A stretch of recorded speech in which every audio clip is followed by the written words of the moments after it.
First book of Samuel, chapter 14. Now it came to pass one day that Jonathan, the son of Saul, said to the young man that bore his armour, Come and let us go over to the Philistines' garrison, which is on the other side. But he did not tell his father. And Saul abode at the extreme end of Gibeah, under the pomegranate tree which was in Migron. And the people that were with him were about 600 men. And Ahijah, the son of Ahitub, Ichabod's brother, the son of Phinehas, the son of Eli, Jehovah's priest in Shiloh, bore the ephod. And the people did not know that Jonathan was gone. Verse 4.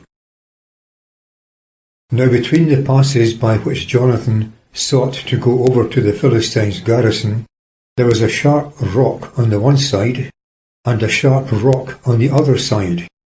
And the name of the one was Bozez, and the name of the other Seneh. The one crag formed a pillar on the north, opposite to Michmash, and the other on the south, opposite to Geba. And Jonathan said to the young man that bore his armour, Come and let us go over to the garrison of these uncircumcised. Perhaps Jehovah will work for us, for there is no restraint to Jehovah to save by many or by few. And his armour-bearer said to him, Do all that is in thy heart. Turn thee, behold, I am with thee according to thy heart. Then said Jonathan, Behold, we will pass over to the men, and we will show ourselves to them. If they say thus to us, Stand still until we come to you, then we will stay in our place, and we will not go up to them. And if they say thus, Come up to us, then we will go up, for Jehovah has given them into our hand, and this shall be the sign to us. Verse 11. And both of them showed themselves to the garrison of the Philistines. And the Philistines said, Behold, the Hebrews come forth out of the holes where they had hid themselves.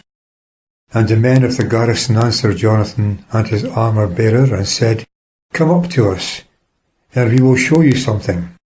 And Jonathan said to his armour-bearer, Come up after me, for Jehovah has delivered them into the hand of Israel. And Jonathan climbed up upon his hands and upon his feet, and his armour-bearer after him. And they fell before Jonathan, and his armour-bearer slew after him. And that first slaughter, which Jonathan and his armour-bearer wrought, was about 20 men, as it were on the half furrow of an acre of land.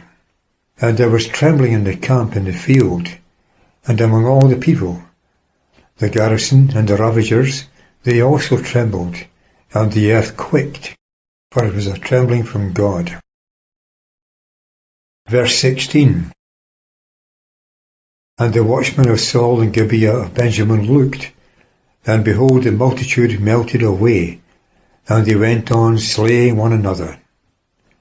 Then said Saul to the people that were with him, Muster now, and see who is gone from us. And they mustered, and behold, Jonathan and his armour-bearer were not there. And Saul said to Ahijah, Bring hither the ark of God, for the ark of God was at that time with the children of Israel. And it came to pass, while Saul talked to the priest, that the noise which was in the camp of the Philistines went on and increased. And Saul said to the priest, Withdraw thy hand. And Saul and all the people that were with him were called together, and they came to the battle. And behold, every man's sword was against his fellow, a very great confusion. And there were Hebrews with the Philistines before that time, who had gone up with them into the camp round about. And they also turned to be with the Israelites, who were with Saul and Jonathan. And all the men of Israel who had hid themselves in Mount Ephraim heard that the Philistines fled, and they also followed hard after them in the battle. And Jehovah saved Israel that day, and the battle passed over beyond Beth-aven. Verse 24. But the men of Israel were distressed that day. Now Saul had adjured the people, saying, Cursed be the man that eateth food until evening, and until I am avenged on mine enemies. So none of the people tasted food. And all they of the land came to a wood, and there was honey on the ground. And the people had come into the wood, and behold, the honey flowed. But no man put his hand to his mouth, for the people feared the oath. But Jonathan had not heard when his father adjured the people. And he put forth the end of his staff which was in his hand, and dipped it in the honeycomb, and put his hand to his mouth, and his eyes became bright. Then asked one of the people, and said, Thy father strictly adjured the people, saying, Cursed be the man that eateth food this day. And the people were faint. And Jonathan said, My father has troubled the land. See, I pray you, that mine eyes are bright, because I tasted a little of the honey. How much more, if the people had eaten freely today of the spoil of their enemies which they found? For would there not now have been a much greater slaughter among the Philistines? And they smote the Philistines that day from Michmash to Ajalon, and the people were very faint. Verse 32. And the people fell on the spoil, and took sheep, and oxen, and calves, and slaughtered them on the ground. And the people ate them with the blood.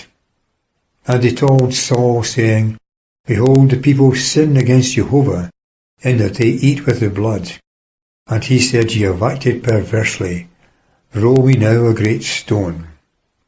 And Saul said, Disperse yourselves among the people, and say to them, Bring near to me every man his ox, and every man his sheep, and slaughter them here, and eat, and sin not against Jehovah in eating with the blood. And all the people brought every man his ox with him that night, and slaughtered them there. Verse 35. When Saul built an altar to Jehovah, this was the first altar he built to Jehovah. Verse 36.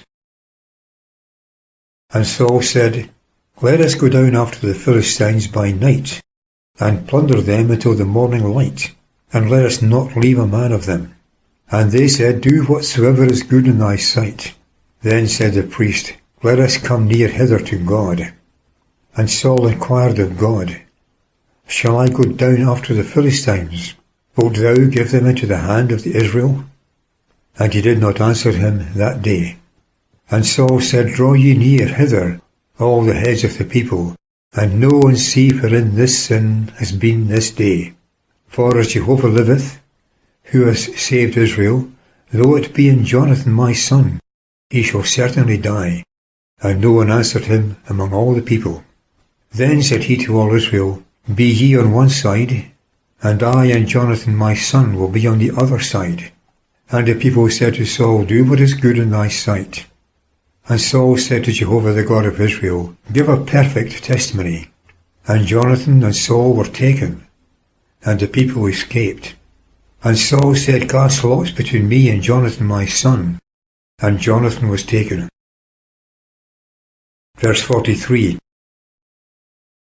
And Saul said to Jonathan, Tell me what thou hast done. And Jonathan told him, and said, With the end of the staff which is in my hand, I tasted a little honey, and behold, I must die. And Saul said, God do so to me, and more also. Thou shalt certainly die, Jonathan. And the people said to Saul, Shall Jonathan die, who has wrought this great salvation in Israel? Far be it. As Jehovah liveth, there shall not a hair of his head fall to the ground, for he has wrought with God this day. So the people delivered Jonathan, that he died not. And Saul went up from following the Philistines, and the Philistines went to their own place. Verse 47. And Saul took the kingdom over Israel, and fought against all his enemies round about, against Moab, and against the children of Ammon, and against Edom, and against the kings of Zobah, and against the Philistines. And whithersoever he turned himself, he discomfited them. And he did valiantly, and smote the Amalekites, and delivered Israel out of the hands of their spoilers. Verse 49. And the sons of Saul were Jonathan, and Jishvi, and Malchishua, and the names of his two daughters, the name of the firstborn Merab, and the name of the younger Michal. And the name of Saul's wife was Ahinoam, the daughter of Ahimaaz. And the name of the captain of his host was Abner, the son of Ner, Saul's uncle.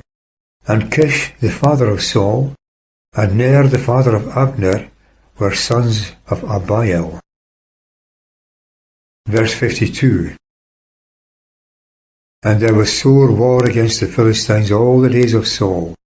And when Saul saw any mighty man, or any valiant man, he took him to himself.